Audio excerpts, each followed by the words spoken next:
Welcome. You're listening to Trustees Without Borders, a podcast production of the Virginia Tech Institute for Policy and Governance. I'm your host, Andy Morikawa, coming to you from Virginia Tech in Blacksburg, Virginia. Joining me for the conversation with our guests Ramon Verdugo and Jessica Bauman are the interviewers for today's show, Molly Todd and John Catherwood-Ginn. Molly and John, would you please introduce yourselves to our listeners? Hi, my name is Molly Todd, and I'm a third year PhD student in the Interdisciplinary Aspect program at Virginia Tech. I'm very excited to be here today and to have this conversation with you all. Hi, Andy. Thanks so much for having us. My name is John Catherwood-Ginn, and I serve as the Associate Director of Programming at the Moss Arts Center at Virginia Tech.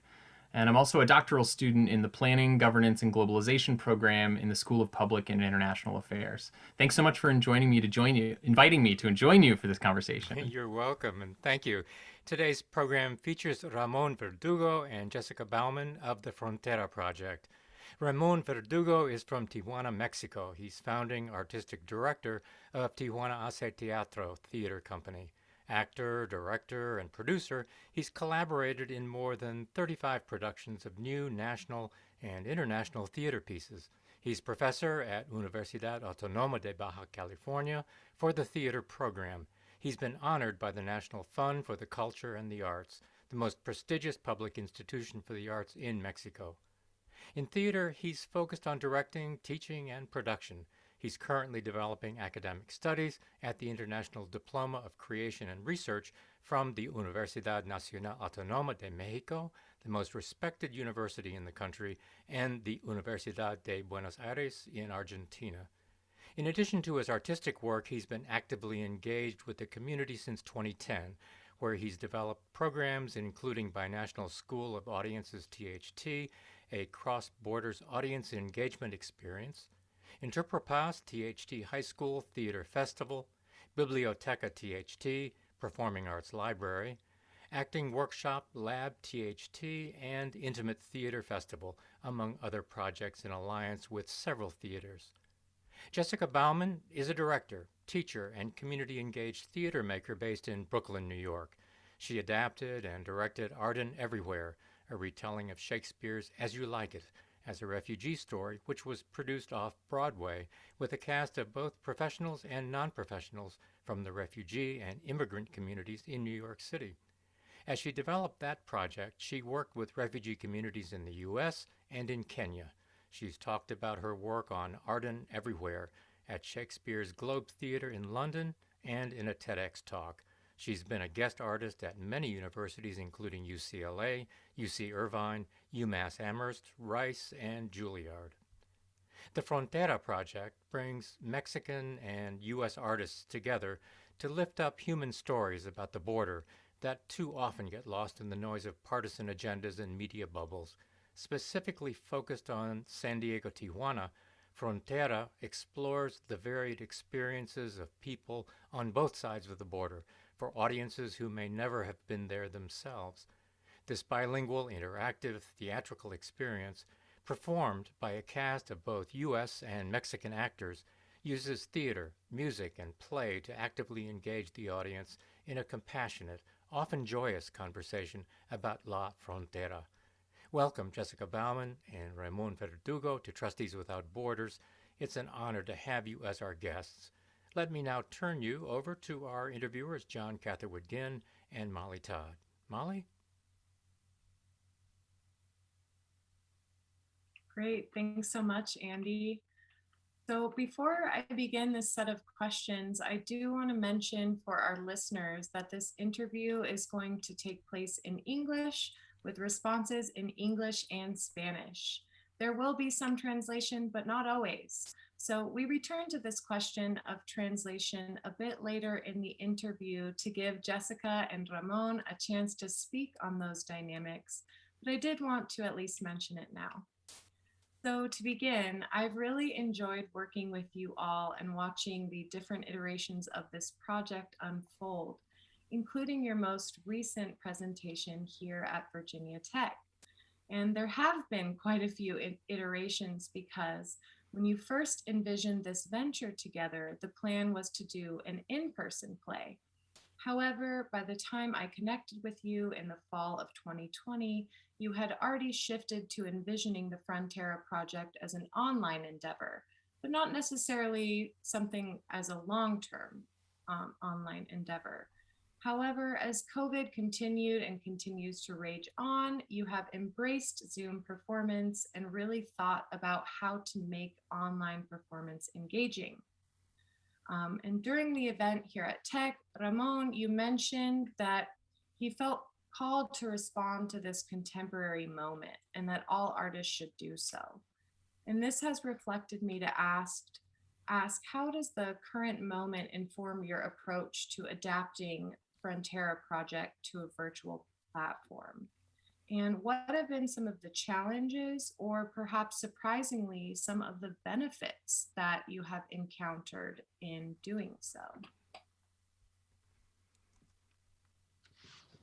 Hola, ¿qué tal? Soy Ramón Verdugo y bueno, es un placer para mí estar como invitado en esta conversación que me parece que de entrada ya es interesante justo desde esta frontera que estamos cruzando entre el español y el inglés. Para mí es un gusto compartir esta conversación y creo que evidentemente la tarea fundamental de los creadores y las creadoras, de los artistas, es expresar las voces que uno quiere, que lo que uno quiere decir, ¿no? La manera en la que uno quiere contarle algo al mundo. Pero creo que hay otra tarea que es fundamental, que tiene que ver con la observación del mundo, es decir, con la observación de lo que sucede alrededor de eso. Entonces, la Frontera Project inició en diciembre del 2019, inicio de 2020, y el mundo era otro. Nuestro mundo cambió. Un año, el 2021, abril 2021, nuestro mundo es diferente y en ese sentido creo que todas las conversaciones que hemos tenido en este año nos ha llevado a estar reconstruyendo un proceso. Estamos viviendo un proceso de reconstrucción constante. Entonces, cada mes, cada semana de conversaciones, en realidad ha hecho que el proyecto vaya encontrando nuevas formas. Y claro, al principio pensábamos que en el otoño del 2020 estaríamos presentando una obra, ¿no? Tal vez en telón, se abre, el público viene a la sala, pero no, nos enfrentamos con un 2020 que cambió el mundo y entonces necesitábamos abrazar esa nueva circunstancia para poder encontrarnos con el público, pero de otra manera. Y creo que una de las formas fue encontrarnos a través del Zoom, que, claro, generó muchos retos. El primero fue nuestra resistencia tal vez a estar en las pantallas. No queríamos las pantallas. El teatro es un hecho vivo, es un hecho para compartir en el mismo escenario, en el mismo espacio, ¿no? Para convivir. Sin embargo, el reto se transformó en una gran oportunidad. Creo que es como un reto que se convierte en una oportunidad y esto ha permitido que tengamos o que hayamos tenido ya algunas conversaciones, ya varias presentaciones como la que tuvimos con Virginia Tech en días pasados, donde podemos conectarnos desde diferentes partes, no solo de Estados Unidos y de México, incluso del mundo, para hablar sobre la frontera. Entonces creo que se trata de reconocer qué quiero hacer, por qué lo quiero hacer, pero también de ser muy observador de las circunstancias que vivimos. Creo que esa es nuestra tarea. Si no, me parece que sería un acto egoísta. Creo que no podemos ser egoístas ante el mundo. Es decir, el mundo vive cosas que es importante reconocer para poder trabajar con eso. Entonces, creo que eso es algo muy importante y que logramos construir a partir de un reto, llevarlo a una oportunidad.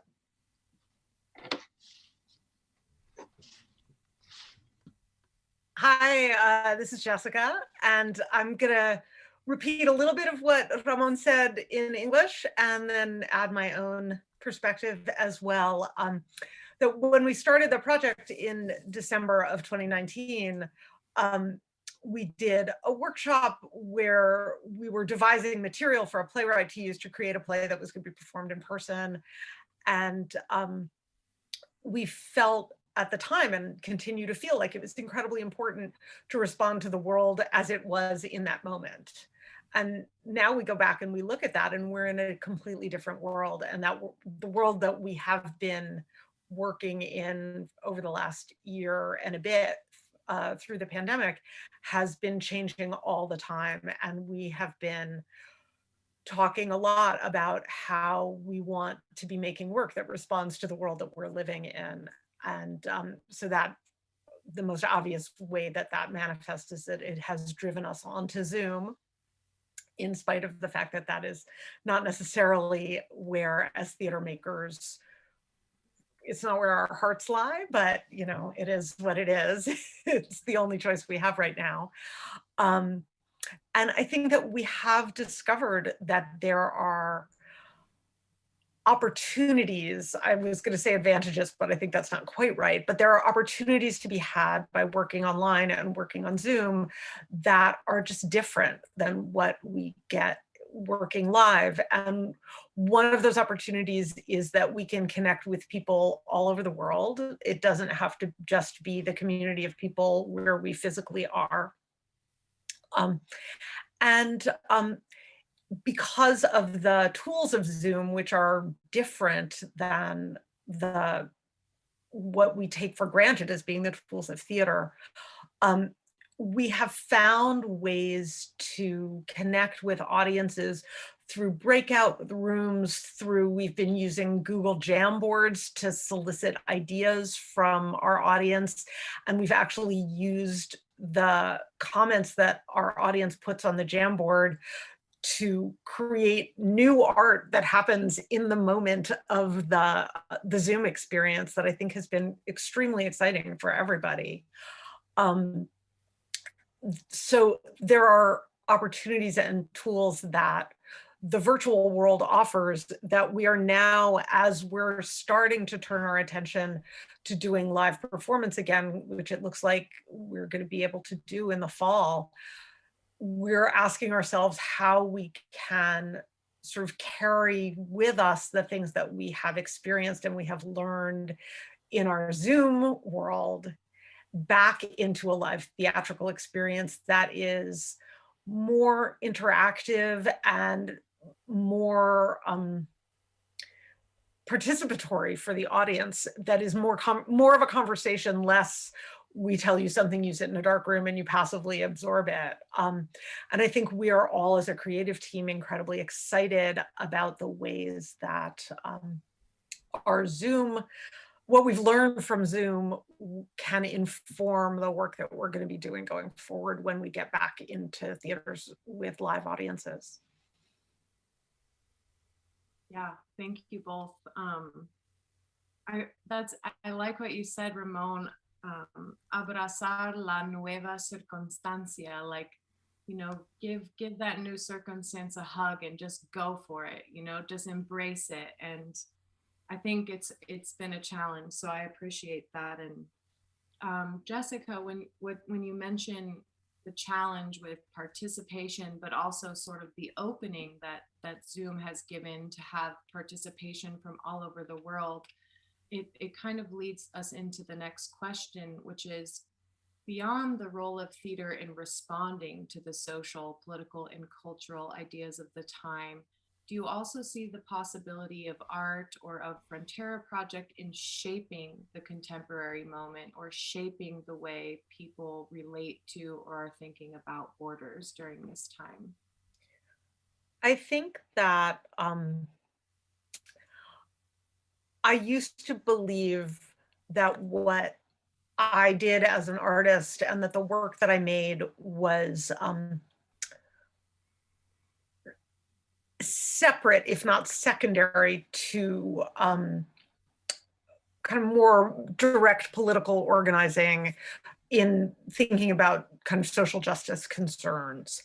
And I have come to believe, in part actually from being lucky enough to be a student in a Virginia Tech class this fall that was taught by Bob Leonard and Max Stevenson, that artists have a really vital role to play in creating a different kind of conversation and a different framework for understanding human truths, and then the kind of framing that we often get from politicians and from the media.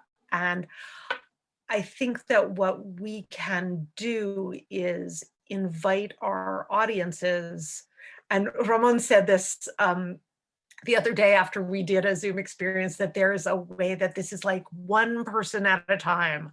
Like what we do in a really fundamental way is not about scale, but what we are able to do in these like very intimate conversations with people is suggest a different framework for seeing the world, a different way of understanding human experiences outside of our own.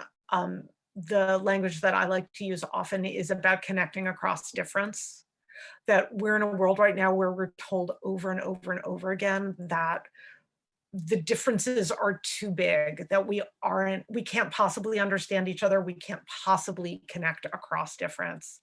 And I just don't believe that's true. It's not true in my own personal experience. And I feel really passionate in my work about finding ways to help people connect across difference. And it's the most satisfying collaborations that I've had, and I would absolutely count my collaboration with Ramon as at the top of the list, have involved enormous challenges of connecting across difference. And as is clear just from the structure of this conversation, like we speak to each other in different languages, and yet we understand each other at the level of the work we're trying to make and what our goals are. And so I think that what we can do, again, is not about scale, but is about inviting our audiences to think in a pretty fundamentally different way about what's possible at a human level.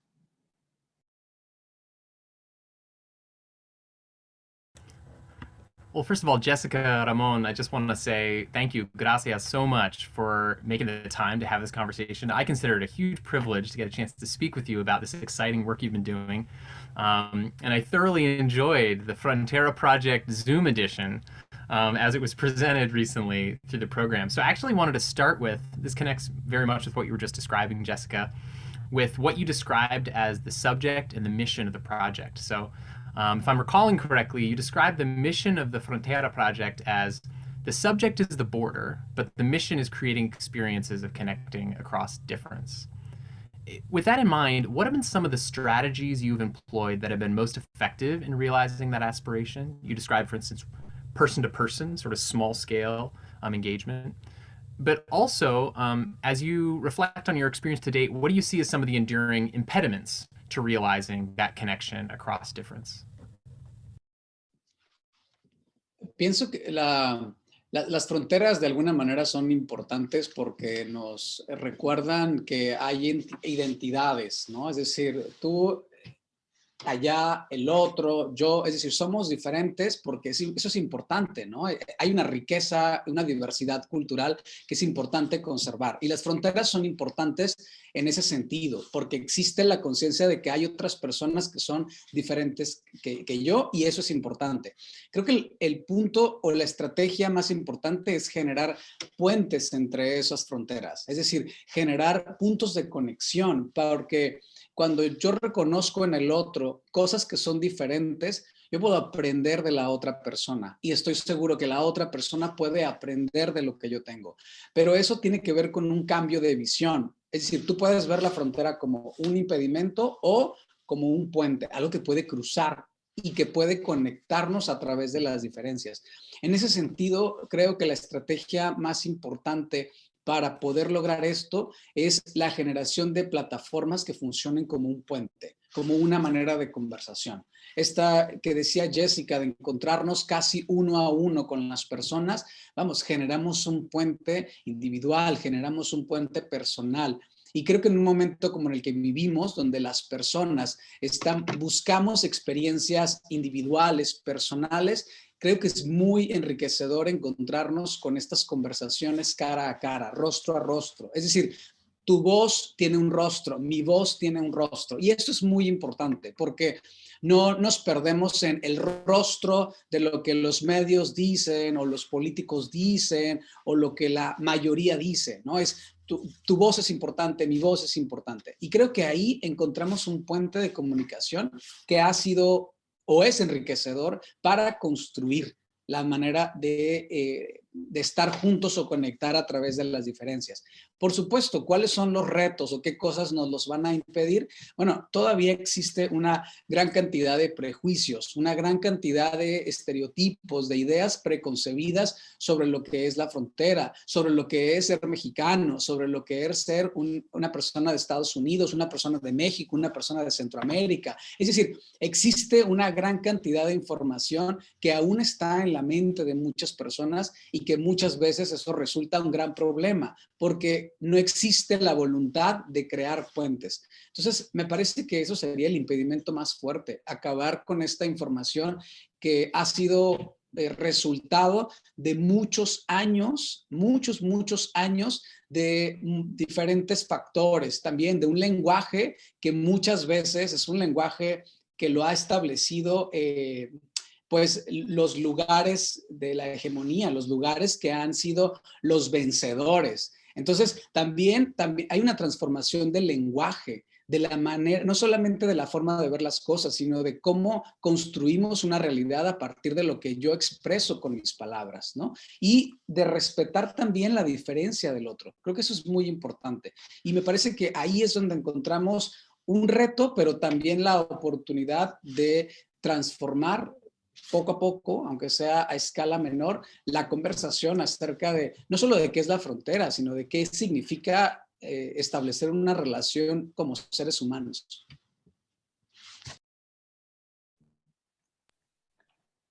I just want to add a little bit to what Ramon said and maybe translate a tiny bit, that it's possible to think of the border as a line, as something that separates us, or as an opportunity to find bridges. And that's very much the ethos of this project, is about building bridges and finding ways to connect. And I think I agree with Ramon that one of the biggest impediments to that, in this country at least, is that we have a set of perceptions that are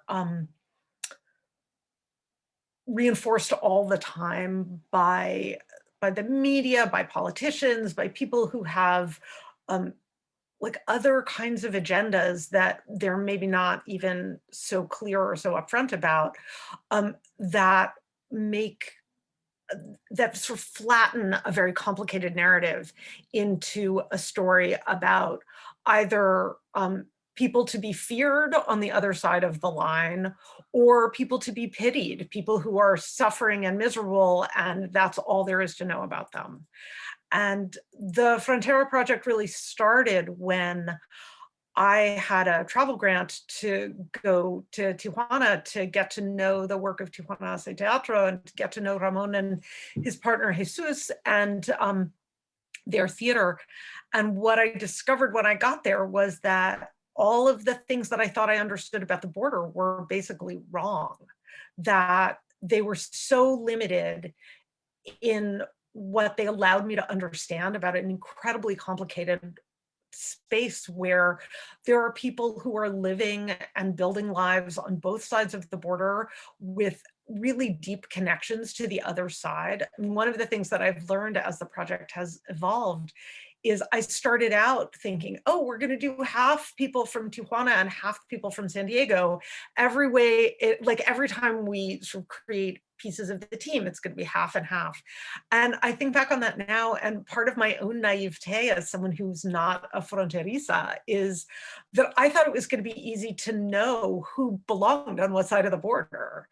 And the reality is that we have collaborators who are dual citizens, who were born in Mexico but live in San Diego, or who were born in San Diego but live in Tijuana. And like, it's not so obvious what side of the border someone belongs on, because the whole idea of the border as being this kind of bright line of delineation is just not accurate. It's not a useful description of the reality.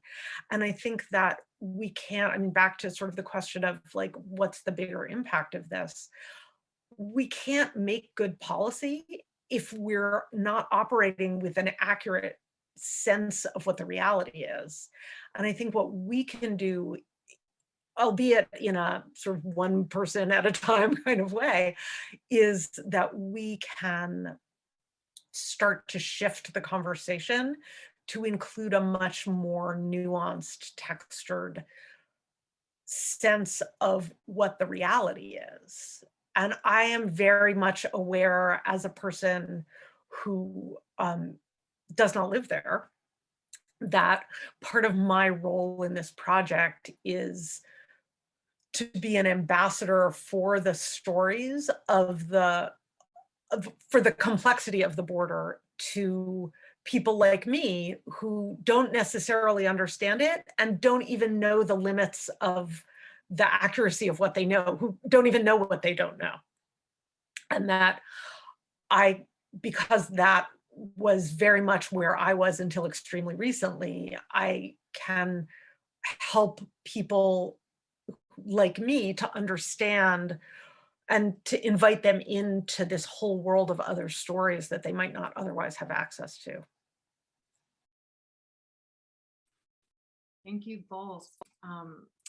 You know, I think in some ways what you just mentioned there almost gets into our next question, really about, you know, thinking who the audience for this project is and kind of this question of what art does. So thinking about your mission of working to connect across difference, but it sounds like also not only connect across difference, but also understand that those hard lines of difference, whether it be nationality or identity, aren't necessarily ones that can be drawn so clearly, right? Because you have kind of people on both sides, or San Diego and Tijuana, or that have kind of multiple forms of difference. So, you know, it can be tricky to determine what art does, especially as your project is traveling across these different populations. And could you tell us more about this intention for bringing Frontera Project to audiences who do not live near Tijuana? And why do you think it is important to bring stories of everyday life at the U.S. Mexico border to those audiences? And, you know, if you have spoken on this a bit already, so perhaps you could also just follow up with some questions regarding representations and ethics that you've encountered in bringing these stories to different audiences. I think that there has been a really intense sense of demonization and fear-mongering around the border and around perceptions of Mexicans in this country. That has been true for a long time, but has gotten considerably worse in the last handful of years. I think we're making like a fairly concerted effort to not be political in a partisan way in the work that we're doing. But I think it's undeniable that the effect of partisan politics on the conversation around the border and people's perceptions of the border has been enormous in the last 4 years. And so we are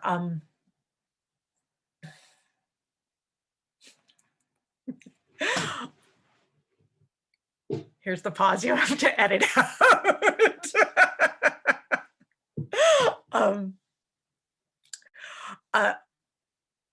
It feels incredibly important for us as a creative team to take the stories that humanize the border, that complicate the narrative, to people who don't have access to them otherwise. I mean, that, like, I certainly don't have anything at all to say to people who live on the border about the border. Like, they have things to teach me. And throughout the whole process, I am extremely aware of the limits of what I understand and how much I have to stand back and let the people whose firsthand experiences inform the stories teach me about what their experiences are. And in a moment, I'll stop talking and let Ramon answer. But I think that I am extremely aware, as someone who does not live close to the border, of how hard it is to access these kinds of stories. You really have to work at it. And I think that is part of what we have to offer and what we can bring to a national conversation that is so vital for us to be having right now. That didn't make a noise. We can bring these stories to be part of a vital national conversation that will, I think, ultimately maybe help people make better policy. But like, we're theater makers, we're artists, we're not policymakers.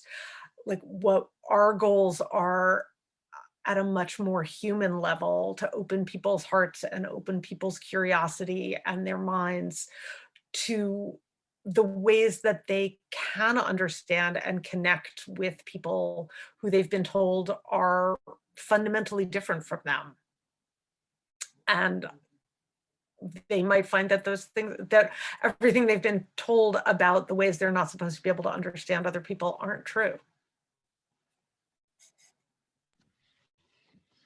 Creo que también es importante pensar que si estamos hablando de un tema tan complejo como puede ser la frontera, el primer punto que, bueno, Jessica también lo menciona, hay que preguntarnos de manera individual primero, ¿no? ¿Por qué? ¿Qué me interesa al estar generando o dándole voz a esto? Es decir, ¿desde dónde abordo esto? Particularmente, por ejemplo, yo pienso, ¿no? Como mexicano, como fronterizo, como artista, pero como desde todos esos ángulos necesito encontrar una voz que me permita decir, ok, esta es la razón por la cual me interesa que se construya una conversación desde un lugar donde yo he vivido toda mi vida. Es decir, Tijuana para mí, o la frontera, es mi experiencia de vida en toda mi vida. Entonces, es encontrar una razón para saber que estoy abordando una voz de un tema que es muy complejo. O sea, la frontera es un rostro con muchas cabezas, ¿no? Es un rostro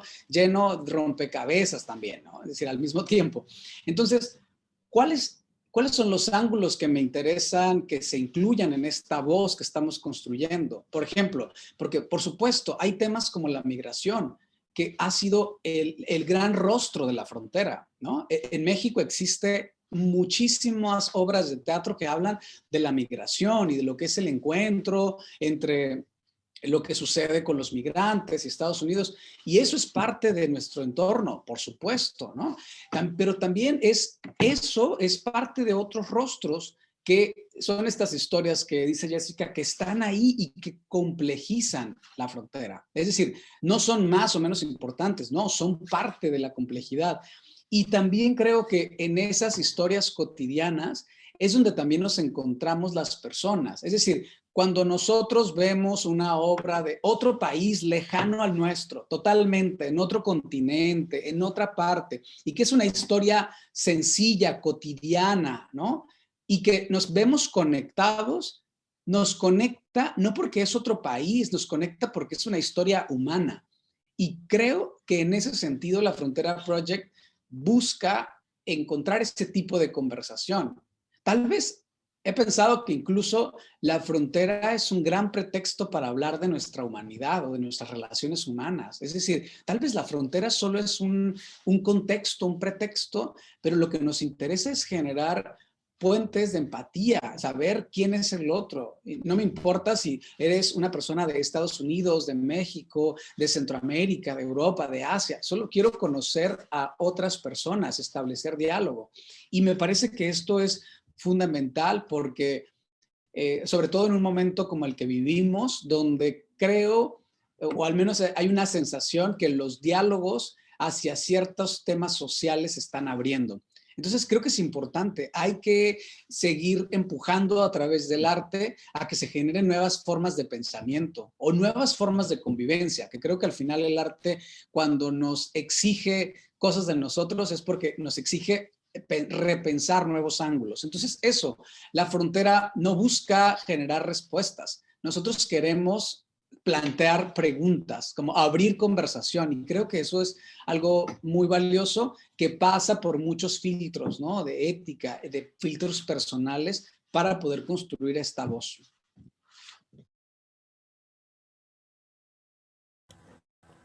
I'd love to loop back to something you discussed a little bit earlier about form and the ways in which the transition from in-person performances to now this online manifestation has actually complemented your existing understanding and interest in integrating audience participation. So one of the elements of the program, the Frontera Project Zoom edition that you presented that I enjoyed most was the solicitation of words and images from the audience on the Google Jamboard in response to those questions about people's association with the border and specifically the footage of Tijuana. And then its later incorporation, those words, into an extemporaneous original poem by Monica Morales. How do you think about the role of participation and co-creation among audience members in your work? And what particular value does that inclination and aim have for the Frontera Project?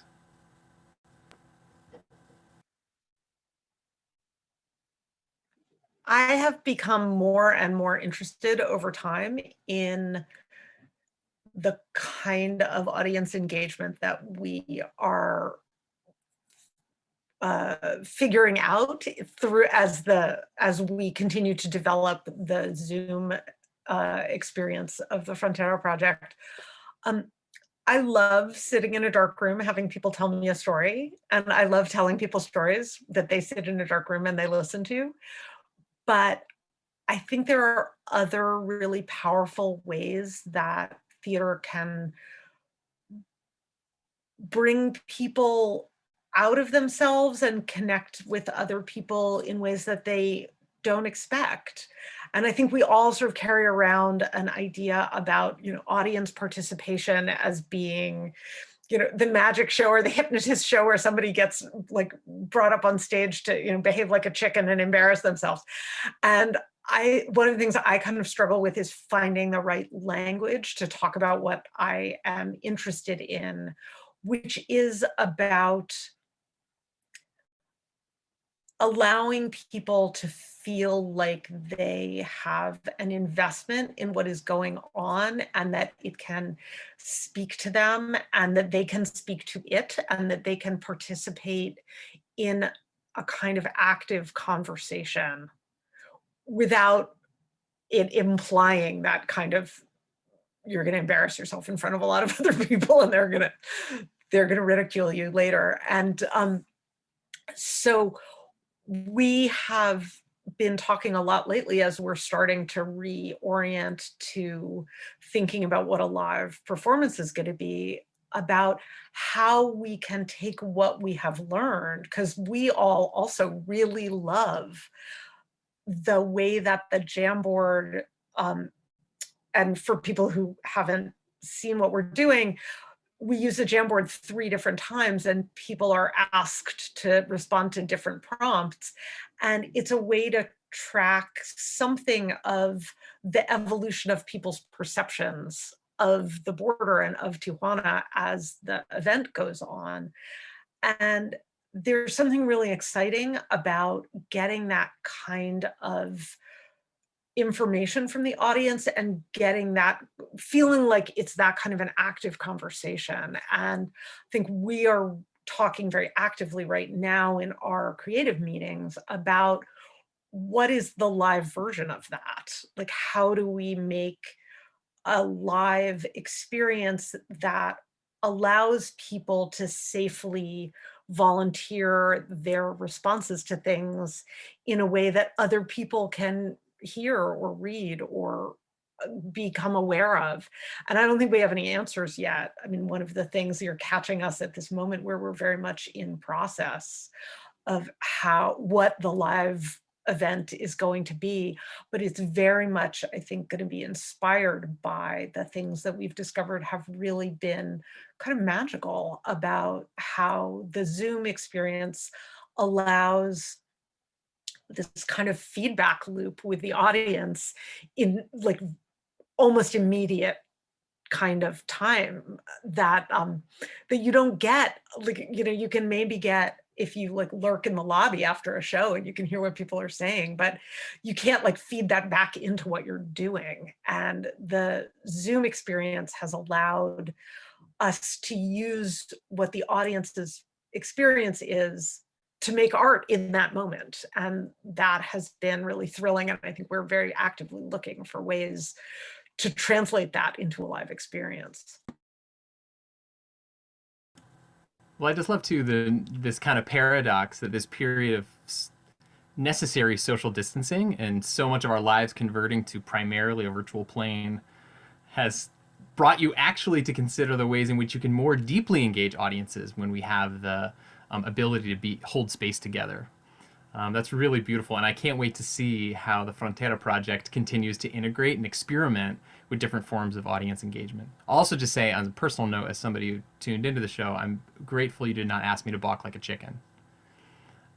I will say, to go back to what you were saying earlier about connection across difference, I have kind of a related question to that.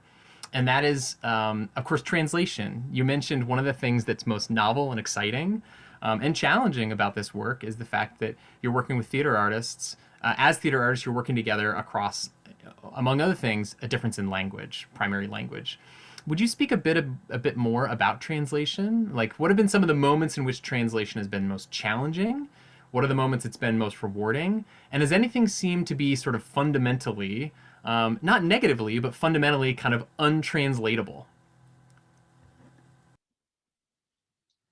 La idea de encontrarnos con ambos idiomas y de dejar este espacio para que si tu primer lengua es inglés o español y hay cosas que no están traducidas, creo que es resultado de una idea también de laboratorio, ¿no? Como vamos a ver qué sucede cuando tú escuchas una conversación, ¿no? La conversación es 100%, pero mi lengua me permite como comprender probablemente el 70%. Entonces, no sé qué pasa con el otro 30% en términos de las palabras, pero el teatro en general ofrece una experiencia que es inefable, como inexplicable, que es la experiencia como nebulosa, misteriosa, libre, subjetiva, ¿no? La de las imágenes, la de los sonidos, la del cuerpo, la del gesto.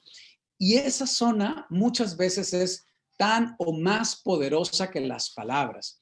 Y creo que esta idea de, ok, no vas a entender 100% lo que yo estoy hablando, ok, no pasa nada, no importa. Tú no tienes la necesidad de comprender 100% mis palabras, ¿no? Creo que estamos acostumbrados a que el lenguaje sea como el medio de comunicación más importante. Como, el lenguaje solo construye información y comunicación. Y no, sabemos que no. El lenguaje solo es una de diferentes lenguajes. Y el teatro lo es así, ¿no? El teatro tiene cosas que no se explican por las palabras. Tú necesitas vivir la experiencia del teatro o de una experiencia viva para saber en realidad de qué se trata la experiencia. Y creo que muchas veces sucede que nos pasa que no podemos explicar qué nos hizo sentir una pintura, un cuadro, un performance, una obra de teatro, una pieza de danza, la música. No, yo no puedo explicarlo, pero sé que algo me sucedió. Hay como una zona inefable, inexplicable, que tal vez es la más poderosa en las artes escénicas. O sea, es muy poderosa esa zona misteriosa. Entonces también es una provocación para que exista esa zona misteriosa donde te incomode no saber 100% de qué estamos hablando. Es decir, no pasa nada. Sé libre para pensar qué es lo que quieres que suceda en esa zona libre. I also want to add a little bit to what Ramon just said, that the question of what language we speak has been one of the most exciting pieces of this project for me. And I came in not really speaking very much Spanish. Like, I have been studying and learning pretty diligently in the last few years in order to be able to do this work. But from the very beginning, I think we all agreed that everyone needed to be able to do their best work. And in order to be able to do their best work, everyone needed to be able to express themselves in whatever language was most useful to them in that moment. And when we did the initial workshop that we did in December of 2019, we had 9 actors. 4 were from San Diego and 5 were from Tijuana, but all the San Diego actors were all Latinx and everyone spoke Spanish. And we sort of invited everyone to use whatever language felt most useful to them in that moment. And I think that the room operated maybe 70% in Spanish and 30% in English. And some people went back and forth in the course of a single sentence.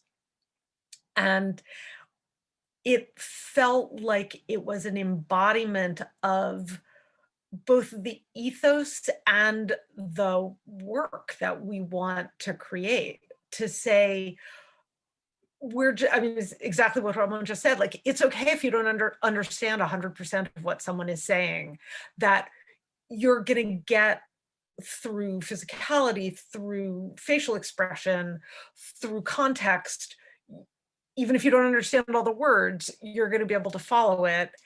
And I would add on to that, that I think for people in the United States for whom English is their first language, we are enculturated to expect that everybody's going to understand everything we say all the time, and everyone should speak to us in the language that we speak. Like,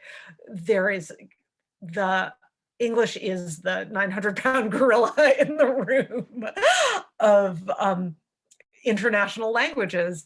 And I think that there is something powerful and humbling about being asked to work a little harder to understand. And it's one of the ways that we invite an experience of empathy, is to have the experience of not having everything translated into the language that is easiest for you to understand. And sometimes maybe not understanding at all, and having to make sense of what's going on without someone helping you to understand what the language is all the time. That's an experience that almost everybody else in the world has when they come to the United States, or when they try to engage in an English-speaking context. And I think it's extremely useful for native English speakers to have a little taste of that experience.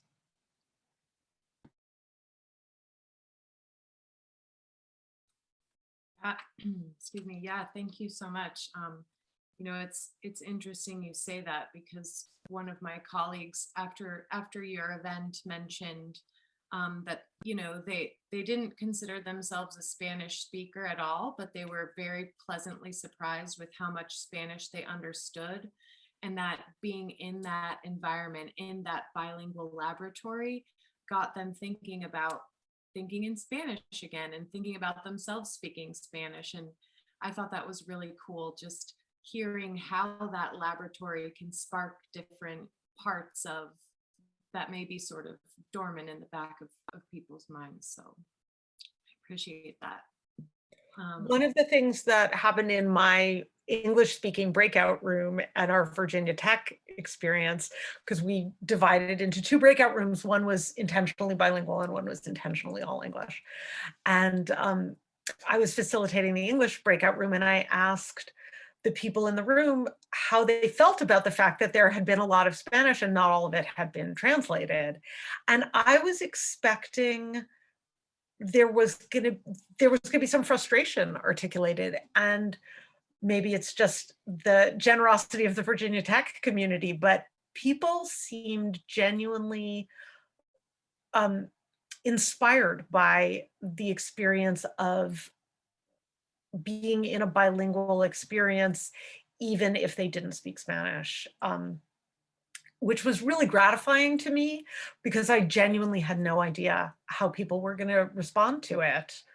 And it was really encouraging to feel like there is an appetite to be asked to sort of step up to that kind of a challenge, which is pretty rare.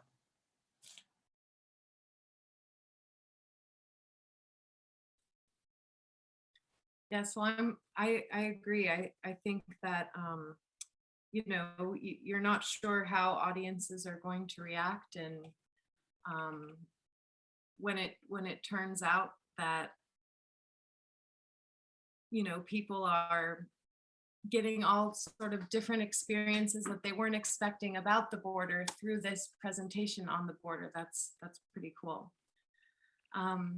So one thing that, and I think this sort of relates to translation in a way, because Ramon, you're talking about how translation, or sort of the in between the translation, this zona libre, this emotion, or maybe facial expressions, or these other elements of expression that are in Frontera Project that aren't just connected to language, are very much part of your performance. For example, in your initial planning workshop, you included quite a few elements of song and dance, and same thing with here at Tech. We had music, live poetry, bodily movement, lean in, lean out. So we're wondering, how did you approach integrating these different forms into Frontera Project, and how does the inclusion of these elements impact the type of experience you seek to create? Creo que es importante como equipo, para nosotros, pensar que la palabra será solamente un medio de expresión, ¿no? Pero tenemos otras maneras de expresar. Es decir, la expresión puede ser palabra, el cuerpo, el sonido, la imagen, etcétera, porque también finalmente somos artistas de la escena, es decir, hacemos teatro, y el teatro, en el teatro la palabra es uno de los diferentes lenguajes. Muchas veces creo que le hemos dado una fuerza al texto, pero el texto al final de cuentas es literatura, ¿no? El texto está en un libro, en un script, en un guión o algo, pero necesitamos que eso sea una realidad, que se materialice en un espacio, en los cuerpos de los actores, en los cuerpos de la escena. Es decir, la experiencia escénica es más allá del texto. En ese sentido, creo que las primeras exploraciones que hicimos, por supuesto, en el workshop en diciembre, era inevitable que, además de la palabra, que como ya dijo Jessica, aunque fuera español e inglés y todo el mundo se sintiera libre dialogando en el idioma que le pareciera más cómodo, por supuesto, cuando existían ejercicios corporales, de imágenes, no necesitábamos las palabras, ¿no? Es decir, no eran necesarias las palabras. Y muchas veces esas imágenes eran tan o más poderosas que un pensamiento escrito, ¿no? Una música, la pieza, el movimiento, la danza, ¿no? La escritura. Eso nos permitió encontrar también en esos otros lenguajes otras formas de contar nuestras historias. Y eso es muy importante, porque me parece que, digamos, por ejemplo, seguramente Jessica y yo, al ser directores de escena, ¿no? Al trabajar con la escena, pues creo que estamos muy acostumbrados a pensar en el lenguaje, pero también en los cuerpos, pero también en el espacio, en cómo se relacionan los elementos. Es como crear una fotografía completa, donde el texto es solo una parte, pero todo lo demás nos permite generar en algo que creo que es una experiencia mucho más integral. Es decir, creo que las palabras, el cuerpo, las imágenes, etcétera, son unidades que construyen diferentes lenguajes y estos lenguajes generan una experiencia integral. Es como, estos son pequeños puntos que construyen un lenguaje visual, textual, corporal, gestual, musical, pero al final necesitamos encontrar la red para que se haga una experiencia global. Y eso es muy valioso. Es decir, creo que por eso hacemos teatro y por eso queremos mantenernos en una experiencia escénica viva, porque queremos abrazar todos esos lenguajes y que se traigan aquí. Y por eso en la Frontera Zoom Edition tenemos estas experiencias de movimiento, de música, porque no queremos un espectador pasivo, como, ok, tú debes escuchar quédate, cruza de brazos, nosotros te vamos a dar. No, al contrario, muévete con nosotros, escribe, participa, expresa tu voz, ¿no? Es decir, estamos intentando trasladar la experiencia de la escena a una experiencia virtual en la medida de lo posible.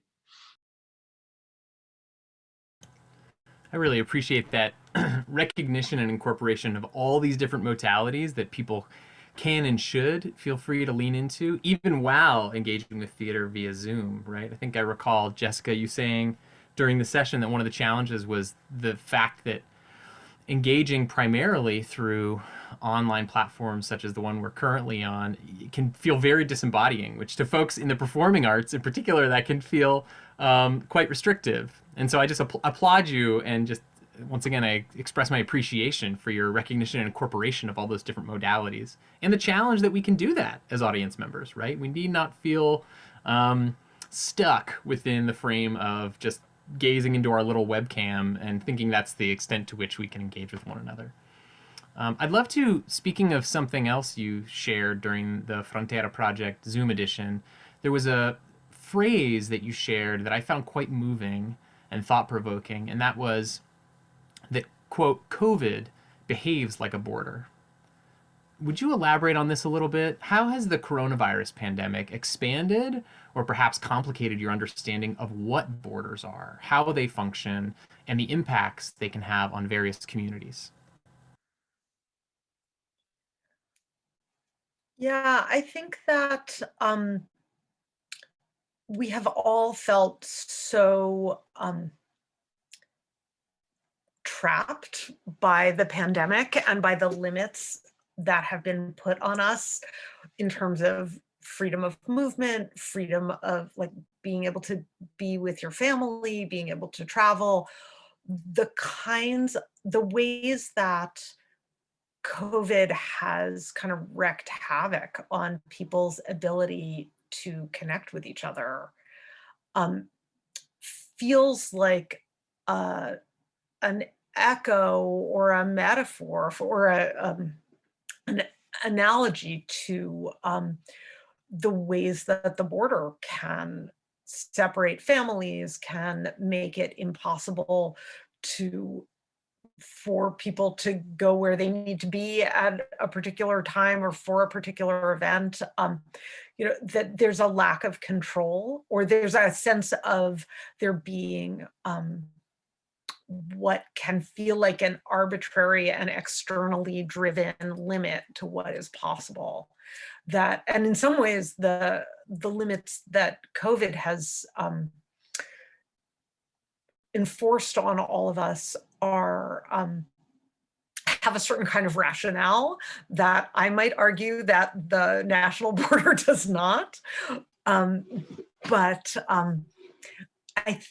the thing that feels useful to me about using COVID as an analogy to the border is that COVID is something that we all have experienced.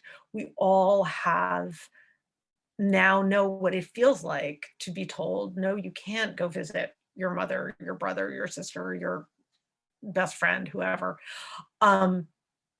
even though you want to, even though you feel like you should be able to. There are external limits to what you can do. And again, sort of back to the idea of trying to make border stories and border experiences feel more recognizable and emotionally accessible to people who don't have a firsthand experience of them, to be able to use COVID as an example of, or as a metaphor for what people who are trying to cross the border experience all the time, is actually, I mean, I don't mean this disrespectfully, but it's a little bit of a gift that we can use it as a frame of reference that may make the kinds of limitations that people trying to cross the border deal with all the time feel more accessible to people who don't have that experience personally.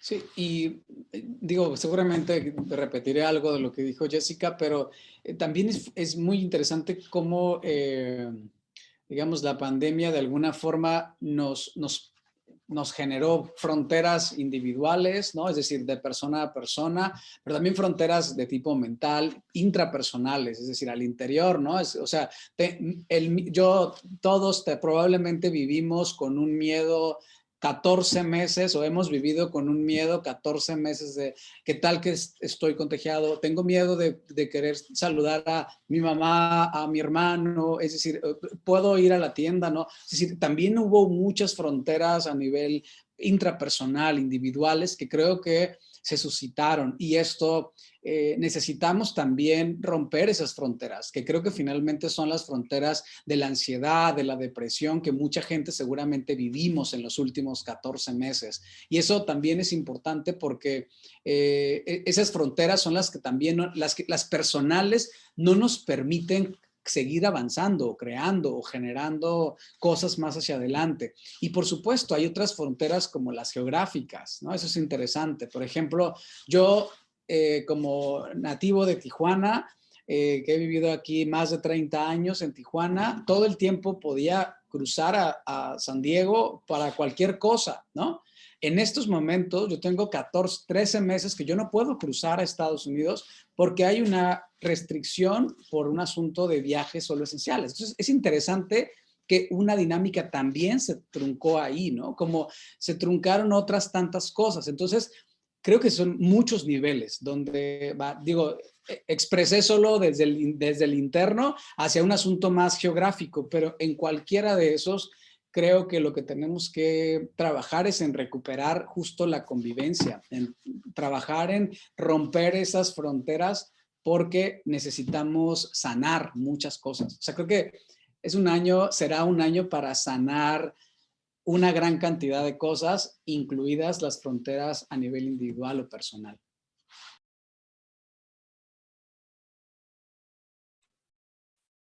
Thanks so much, both of you. Gosh, my mind is just going crazy right now with so many thoughts about everything you're saying, but in the interest of time, I will move us to our last question. So is there anything that you all would like to share concerning your collaboration that you've not had the opportunity to share?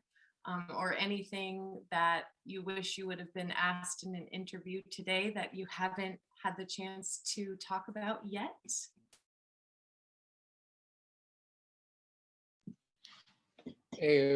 Yo quisiera agradecer mucho la oportunidad de mantener la conversación y sobre todo de permitirnos compartir un proceso que está en autoconstrucción. Es decir, nosotros vivimos en un proceso que no está terminado. Es un proceso que se ha ido construyendo semana tras semana desde diciembre de 2019. Es decir, es un proceso que va cambiando cada semana. Evidentemente, el año pasado cambiaba cada día, ¿no? Como, esto no terminará en el verano, tampoco va a terminar en el otoño, tampoco en el invierno. Es decir, cambiaba así y entonces eso nos permitió como pausar, pero pausar en el sentido no creativo, sino en un sentido de, ok, no me puedo mover en la distancia, yo no puedo ir para allá, ni tú puedes venir para acá, pero podemos seguir generando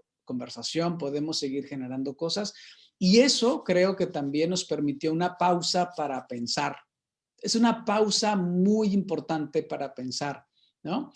Existe, en este momento no recuerdo, pero hay una palabra que creo que es en alemán, que significa como un espacio, creo que es Denkraum, algo así, no sé alemán, entonces no estoy seguro y no quiero decir algo que no es así, pero me gusta mucho esta palabra porque implica un espacio donde no, o sea, te alejas un poco de la vida diaria, de la dinámica del mundo y te permite pensar. Y el mundo antes del 2020 nos obligaba a estar todos los días rápido, moviéndonos, ¿no? Todo era rápido, fast, lo que sigue, next, next, next, next, next. Y no había tiempo para decir, ok, tienes meses para pensar y para decidir qué quieres, ¿no? Y con este proyecto particularmente, creo que funcionó mucho en ese sentido, para pausar y decir, ok, ¿qué queremos construir con esto? Y hasta la fecha creo que es un momento donde, como decía Jessica hace rato, estamos construyendo. Necesitamos saber cómo esto va a terminar y compartir el proceso creo que es muy valioso porque cuando lo compartimos, seguimos reaprendiendo. Yo todavía de las cuestiones que hablaba Jessica y que estoy elaborando ahora mismo, ¿no? Tengo mis notas y estoy aquí con una libreta escribiendo cómo estamos autoconstruyendo el camino. Y eso es muy gracias. Y muchas gracias por permitir también esta conversación horizontal, ¿no? De cómo estamos trabajando. Creo que eso es muy valioso. Muchas gracias. We're very, very happy to be part of this conversation as well and part of your making process. So I'll turn it over to Jess now. I think you wanted to say something. I just want to add to what Ramon said that it has been, I mean, it's this year, I think for everyone in the performing arts, it's been a little bit terrifying to have the bottom drop out the way that it did. You know, all my work, all his work, all of our work, just, 48 hours last March, it all disappeared. And this opportunity for us to really explore like what it is we're trying to do and what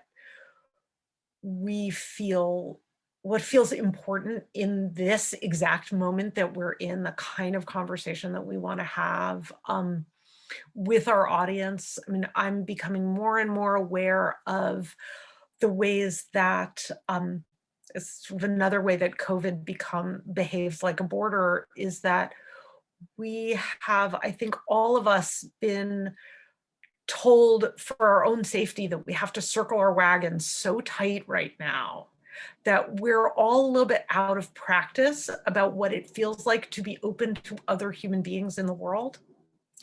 And the connection between the United States and Mexico is in some ways like a very public version of that, but that we all need to relearn how to connect across difference to other human beings who are not, in our immediate family, in our immediate circle. And it feels like a great gift to me as an artist to be wrestling with these questions with someone as brilliant as Ramon. And I have to give a little shout out to Jesus Quintero, who's the other member of our creative team who is not part of this conversation, but is very much part of our weekly meetings and our brainstorming around what we're doing.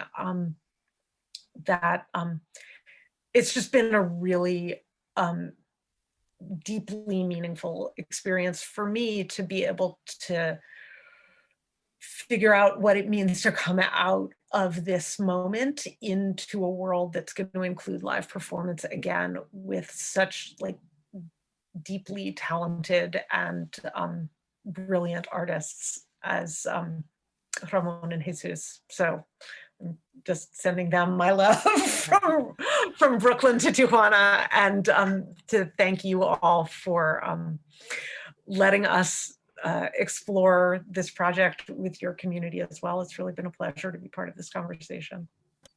Absolutely. Thank you. Muchas gracias. It's been such a pleasure to chat with you. I'm sorry to say that we've reached the conclusion of our conversation here, but I suppose this is probably a good point to pass things over to our gracious host, Andy Morikawa, for our concluding remarks. Andy? Thank you. Muchas gracias, Ramon Verdugo and Jessica Bauman, for the chance to meet you and to hear and learn more about your creative, thoughtful, boundary-spanning work of learning how to reconnect in the age of pandemic. Thank you to our interviewers, Molly Todd and John Catherwood-Ginn. You've been listening to the Trustees Without Borders interview with Ramon Verdugo and Jessica Bauman. I'm your host, Andy Morikawa. Trustees Without Borders is a podcast production of the Virginia Tech Institute for Policy and Governance. Trustees Without Borders features leading practitioners, thinkers, writers, and designers, all working to strengthen community capacity for innovation and creative change. You can find an archive of Trustees Without Borders interviews and other information at our website, www.ipg.vt.edu. Until next time, remember that as trustees of community, we work without borders or limits on our ideas and aspirations, without borders on what we think is possible to solve problems that keep us from achieving a just, collaborative community that works for us all. Thank you, and take good care.